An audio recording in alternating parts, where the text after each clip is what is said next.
পৃথিবীতে যারা আত্মীয়তার সম্পর্কগুলো ঠিক রাখবে তাদেরকে আল্লাহ পাক নিজে পাহারা দেবে, তারা ভয় পাবে না।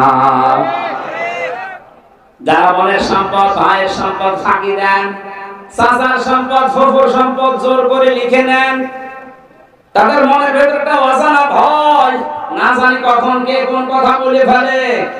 এটা তো দুনিয়ার ভয়, আখিরাতের আর একটা ভয় আল্লাহ তৈরি করে দেবেন। একবার মাহফিল থেকে কোথা থেকে আসার সময় দেখি রাস্তায় গাড়ি আমার থামিয়ে দিল পুলিশে। গাড়ি থামানোর পর বলছে, হুজুর আমার বুকে ফু দিয়ে দেন। কেন?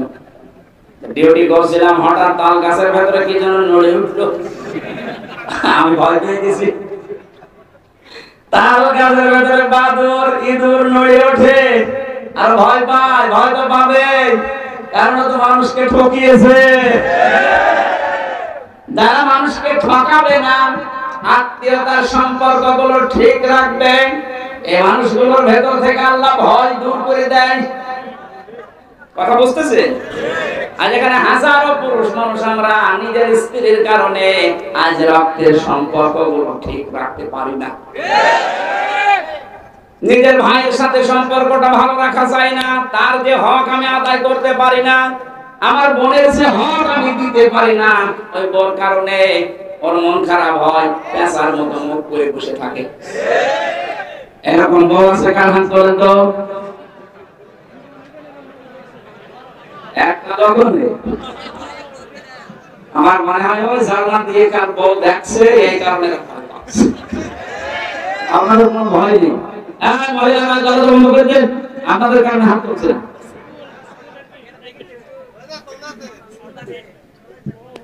আমি হাসির জন্য বলি না, এটা বাস্তব।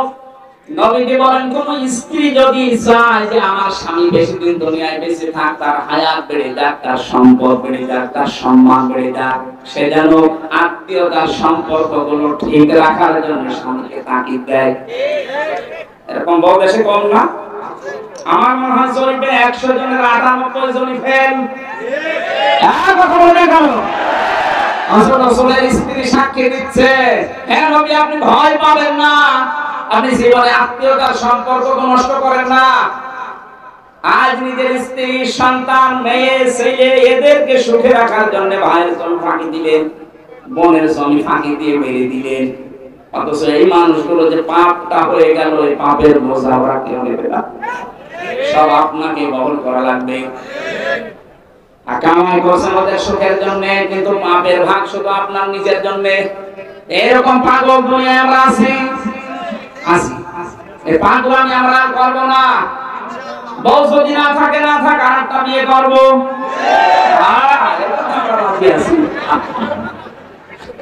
তারপর আমার আখিরাত নষ্ট হয়ে না যায়, যে বউর কারণে আমার ভাইয়ের সাথে, বোনের সাথে, চাচার সাথে, ফুফুর সাথে হক আদায় করা যায় না, ওই বউ আমার দুনিয়া আখিরাত ধ্বংস করার জন্য এসেছে। এবার আল্লাহর দিকে তাকিয়ে বলেন, এরকম বউ আছে কি?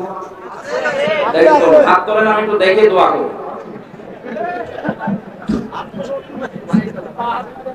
নবীজিকে যে 5টা সার্টিফিকেট দিয়েছিলেন, তার 1 নম্বরে এইটা।